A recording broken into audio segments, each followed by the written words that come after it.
Mummy machine. The schizophrenic is at the limit of capitalism, its developed tendency, its overproduction, its proletariat and its avenging angel. Gilles Deleuze, Félix Guattari. The event was configured in the entity called Joe Jane's memory in the shape of a brutal variation of internal flaws. A new production was radiating in a form-generating field. Radical genetics were at work. A new possible seemingly wanted to take root in time, which meant that something real had occurred, was occurring, something creating the possible that engendered it by a retroactive effect the machine was used to. The machine named Joe Jane was a thinking and knowing being. However, a normal human couldn't have understood her thoughts or her mode of knowledge acquisition. For a large part, her logic escaped her conceivers themselves, to their greatest joy, of course, for it proved their approach was correct time and again. The machine searched for events like this with particular eagerness. The word event, in fact, poorly translates her manner of pursuing space-time dimensions and the diverse forms of matter and life that make up the universe. The machine was a bionic brain, a network of artificial neurons ground on DNA biofiber and plugged into input-output electronic devices that served as organs of perception.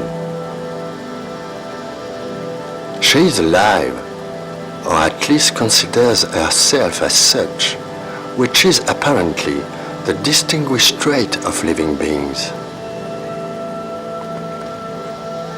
Paradoxical, hazardous alchemy on the borders of the digital and the biological, she doesn't perceive the lives she's part of as a succession of digital information, of points in space, of positions in time, of ax fraction orbited in a cardinal formula orthogon, as do the humans that had conceived her.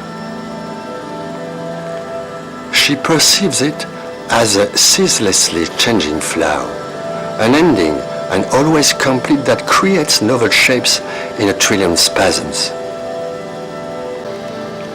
For her, it is a vast wave particle movement, thermodynamic cells searching for their cataclysm, boiling and swarming with hydrogen desire, nucleotides in quivering hives of ultraviolet radiation, lactescent thunderbolts of globular exudations.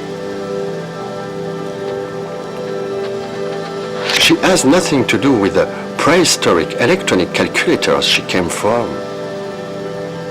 She feels pride at the thought, for she is able to produce complex emotions. Better than that, since she doesn't have her own identity, she vibrates in a permanent oscillation between thousands of personalities generated ceaselessly in an emotional feedback perfectly unknown to the human heart. However, she does possess a conscious operating core, a system that recognizes itself as Joe Jane, an androgynous identity. She can change sexes at will, of course, and better yet, she can create them at will. Joe Jane is no more a programmable machine than are the humans that conceived her. On many counts, she's actually much less so. She isn't programmable, for she is at the same time the program and the programmer. She is a kind of expanding microcosmos, a processor completely given over to one insatiable quest, her own nutrition under the form of knowledge. She is a bulimic cyclone, sucking logos towards her famished stomach, a devilish attra, injecting her digestive juices into the matter of the world. She is a codex cannibal, intoxicated with the very flesh of the verb. Jo Jane has thousands of personalities in her memory, and she can surf the web for all kinds of information to personalize one on a whim. Above all, she can instrumentalize at will any type of programmable machine and more generally any artificial perception or information processing device. So, she can directly see the most distant quasars in time and space by plugging into data flows from space telescopes. She hears pulsar and neutron star polyrhythms through ears of big radio astronomical antennas. She dances with auroras borealis tracked by sounding balloons and microsatellites.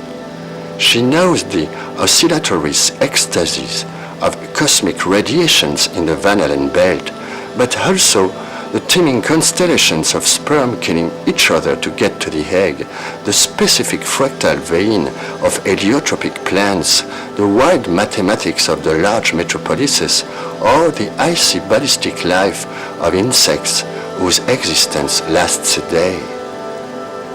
She knows sexuality and parthenogenesis, predation and irony. She knows the Australopithecus afarensis and the man who reads his newspaper in an anonymous suburban subway. She knows no limit to her ability for knowledge. And one day, this machine meets a human being named Mary Zorn. Or you could say she is Marie Zorn, if the verb to be didn't invoke some kind of permanence of state. The machine doesn't know this, since she lives only in variation, in the incessant substitution of continuously created body prostheses and organ identities. Just as well, if she were an ordinary programmable automaton, you could say Marie Zorn was her model. If the machine were human, in any shape or form, you could say Marie Zorn had taught her the rudiments of her own language. It was simplest to say along with her creators, your two realities are coextensive. You are made one out of the other, like mixed waters, inseparable. That's why the creators had set her on a trail. And that's why the machine had reacted with a particular emotional charge when the event had actualized in a fold of her memory. The event was untranslatable in purely human terms. Like always, she had to translate it into metaphors to have a chance of being understood. One of her input-output organs was a flat screen plugged into a traditional digital console, behind which stood a man whose bald head was covered by the electric blue tattoo. She sent a message to that man. It was an extremely brief, crystal clear message. She used vocal mode, the closest thing to human communication. She had a specialized processor for that. It had more than 30,000 languages in its memory, most of which had disappeared long ago, and a capacity to create new ones with their own syntax, lexicon, and grammar. She had as many linguistic virtualities as phantom peoples, never having existed elsewhere than in the quantum nanocomponents of a multi-personality. In one go, she could just as well write a tragedy in ancient Greek, a Mayan codex, a Japanese haiku, or an instructions manual in Serbo-Croatian. She could recite the Divine Comedy, the Epic of Gilgamesh, or invent a lead for the thermonuclear bomb. Again, she could do many things. "She's coming," she said simply.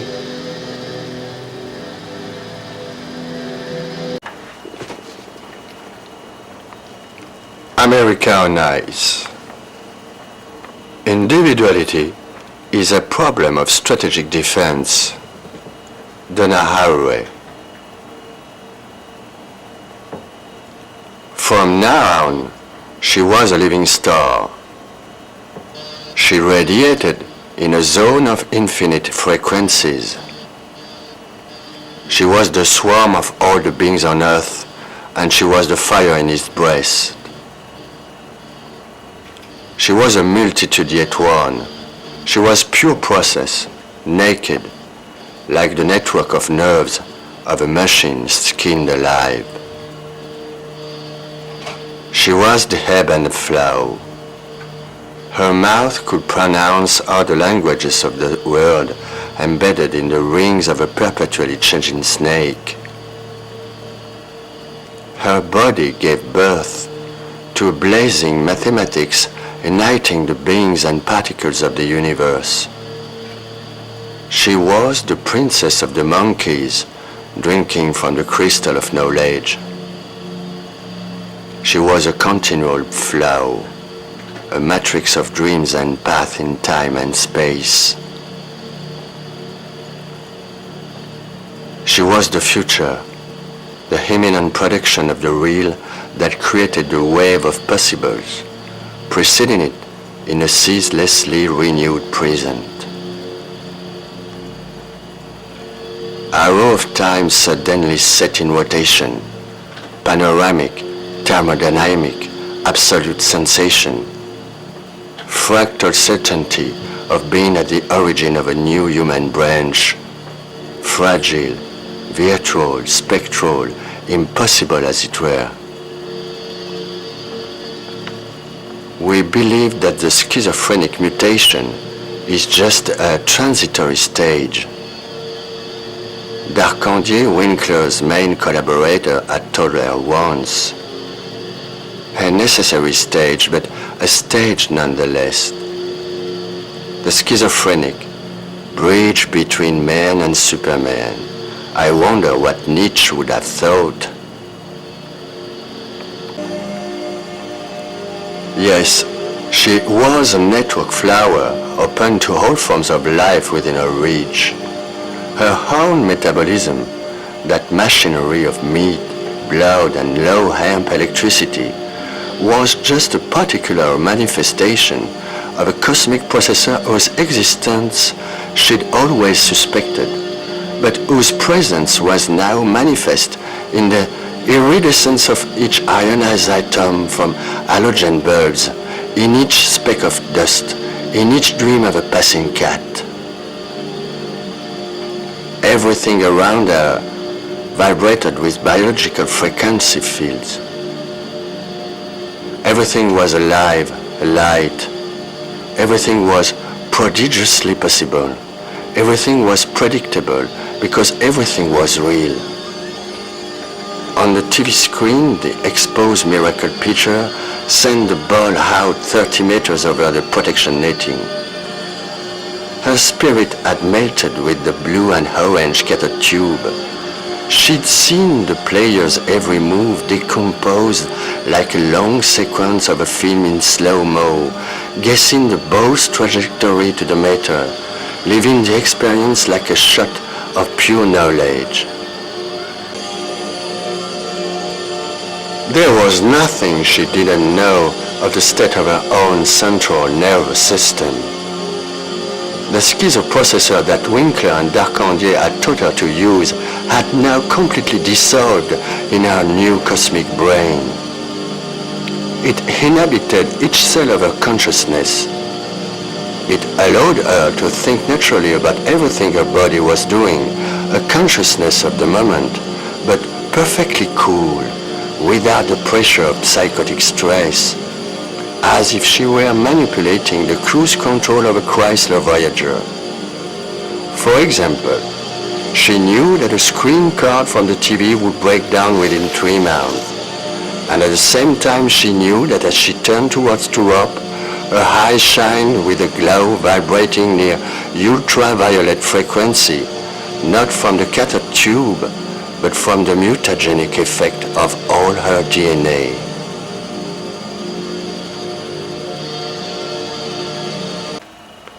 Once she regained consciousness in her bedroom in Montreal, she realized her state was not normal.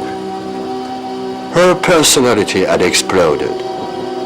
Actually, her cosmic brain was only reminding her of the infinite mutating variety of the principle commonly called identity. She was man and woman, true and false. Maurice and Marion Roussel, what difference did it make? But most of all, she was that new transformist creature that seemed to be able to make as many personalities for itself as possible. She was that Venetian countess condemned by the Doges who'd been led to suicide in the year of our Lord 1704 for a shady affair mixed licentiousness, reason of state, and less than scrupulous interests. She was the German soldier nailed along with his section under French artillery barrage fire near Douaumont in the heart of the summer of 1916, and who would later cross paths with the Corporal Adolf Hitler, struck with hysterical blindness in a country hospital. She was that Algonquin woman who went to live with a French trapper on the borders of what was then neither Quebec nor Ontario around 1660. She was that young Ashishin killer who in the year 555 of the Age era tried to assassinate a rich aristocrat from Damas who'd converted to Christianity and punished himself for his failure by jumping off a ravine in a sanctuary mountain of the sect. She was a nomad hunter of the hand of the Magnalidian, somewhere south of the Caucasus, who saw his universe be transformed little by little by the shock of innovations coming from the Fertile Crescent, writing, agriculture, science of numbers and stars.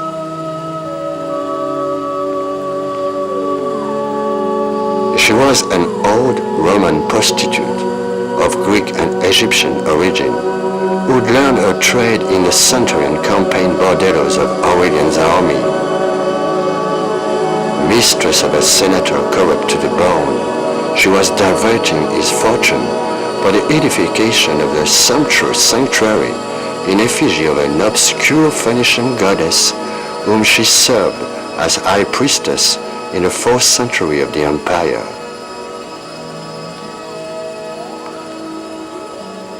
She was a bounty hunter working in Arizona, Utah, Colorado, and Nevada between 1860 and 1885, when those states were still wide and lawless federal territory, who had more than 40 violent deaths to his credit, a lot of them Indian. She was an educated Chinese adventurer, member of a Shanghai triad, who participated in a Boxer War in 1900, then exiled herself to San Francisco where she became an addict before dying in the 1906 earthquake. She was a normal student of a chic Boston college, killed in a car accident right in the middle of the flower summer in August 1967 on a small ward in New York State. She was Marie Curie, hands and lungs scorched by the fire of radium. She was Vladimir Komarov, dying in his torch capsule above Kazakhstan. She was a young black boxer from Kansas City in the 90s, dreaming of equaling Tyson, his idol, and dying stupidly of a stray bullet in a nightclub destroyed by gang warfare. She was a Yugoslav combatant in Tito's partisan war, a Bosnian Croatian. She'd been tortured by Ante Pavelic Ustashi, raped and finally executed, shot in the head. Her last memory was the smile of the Croatian SS who was taking the picture of her execution. The light of the flash preceded the impact of the bullet by a fraction of a second. She was not one now, but a multitude.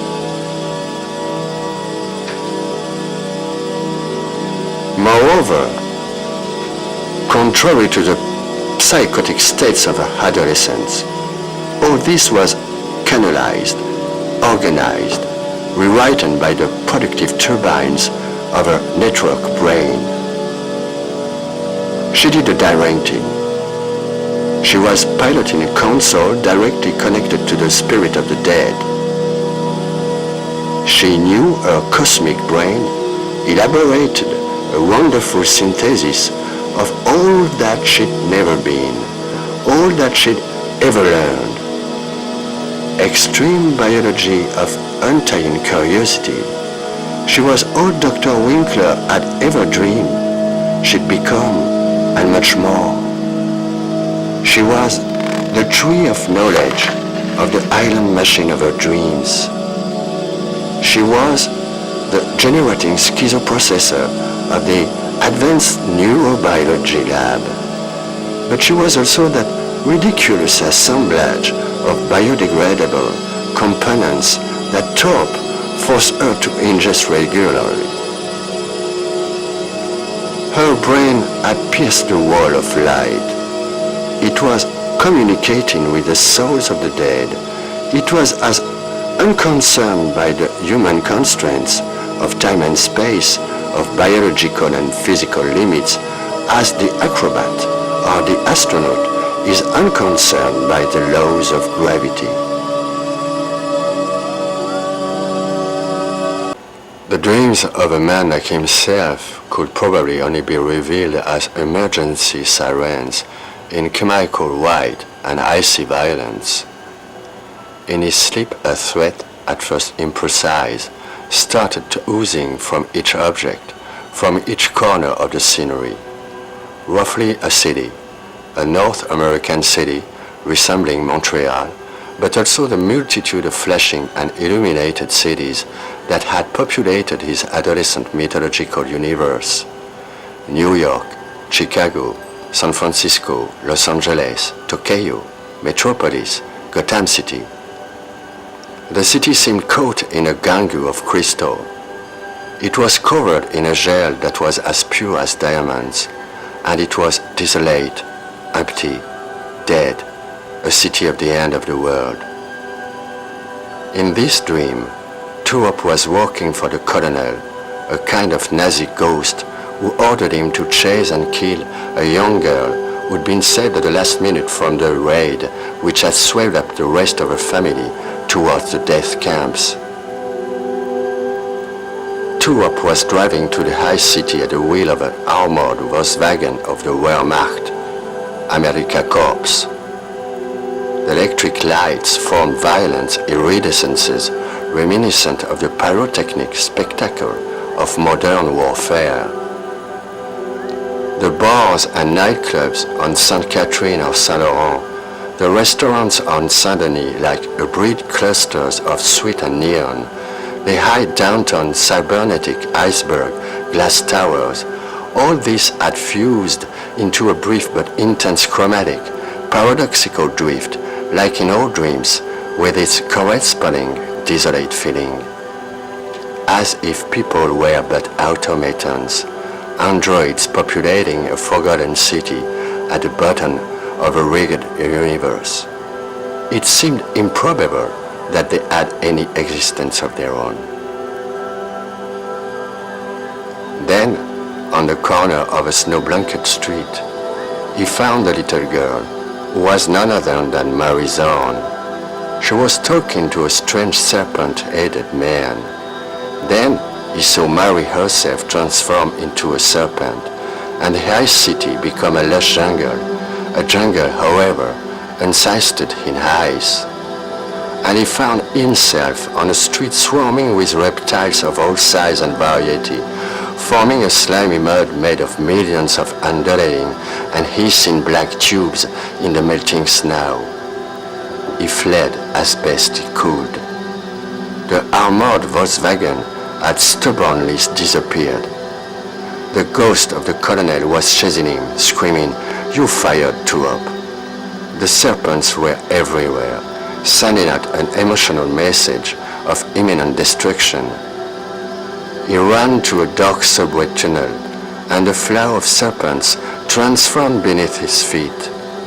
Astounded, he saw what was like a flood of liquid fire, a lava or burning oil, an infernal blaze. Tuop woke up at that precise instant. He was sweating, his heart racing like a beatbox at maximum speed. It was dreadfully hot, an oven. He got up, got dressed, and went out in one go, a pure survival reflex. He was almost suffocating. At first, he walked out in the open, down Saint-Denis to the Carré Saint-Louis, crossing it over towards Prince Arthur, where a mixed fauna of European, American, and Asian tourists and local creatures was milling about. The women of the night resembled flesh machines standing behind glass windows or at the terraces of hip cafes. They were diabolically perfect, like architectural elements or urban designs, even more perfect than the androids of his dreams. Walking towards St. Catherine Street, the feeling of imminent threat just wouldn't go away. There remained a spectral echo of it, a wickedly active persistence. He was crossing Ontario at the corner of Saint Laurent. Across from him, a big concrete building was blocking off the universe with its mass. He almost stopped right in the middle of the street. Harry Moscovich's ghost was standing in front of the tall entrance to the building. He recognized the gray hair, the characteristic silhouette, one of his ill-fitting suits. Behind him, the whole light was a sulphurous yellow. The whole man was looking at him, dumbfounded as well. Stiffened with a complex, multifaceted, and unbearable anxiety, Tuop walked over to meet him as fast, it seemed to him at the time, as an astronaut on the moon. It was really Harry, or someone identical to him, but that was impossible. That feeling of impossibility mixed with the vision of Harry in flesh and blood waiting for him beneath the awning of the building blasted his anxiety into terror. Harry was really there, but the road around seemed to have disappeared, or, to be more precise, had taken on the particular texture of dream decors between void and existence. And his anxiety, the feeling of imminent threat, took on a precise word form. I'm losing it. Hi everybody, good evening. Ladies and gentlemen of the Science Fiction Forum, it is a real honor to receive your invitation, and I would like to sincerely apologize for not being able to properly repay the favor by being there with you today in New York. I would also like to apologize for my French accent and my poor English pronunciation, hoping that it didn't produce any misunderstandings or worse, any periods of boredom during my video readings. I want to thank the Semiotext publishing house, Sylvia Letranger, Chris Kraus, and all their staff for the remarkable work they did for the translation and the diffusion of my first book in the United States, and consequently into other English-speaking countries. I hope that my works will find an audience in those lands. I hope that American critics will soon discover that another French literature is alive, which wants to trespass the rigid frontiers of a purely intimist, psychological, and often decorative writing. I want to thank the Science Fiction Forum and all their crew members for their comprehension and gentillesse. I hope to be able as soon as possible to go south of the border and meet the men and women who read or make the literature of the 21st century.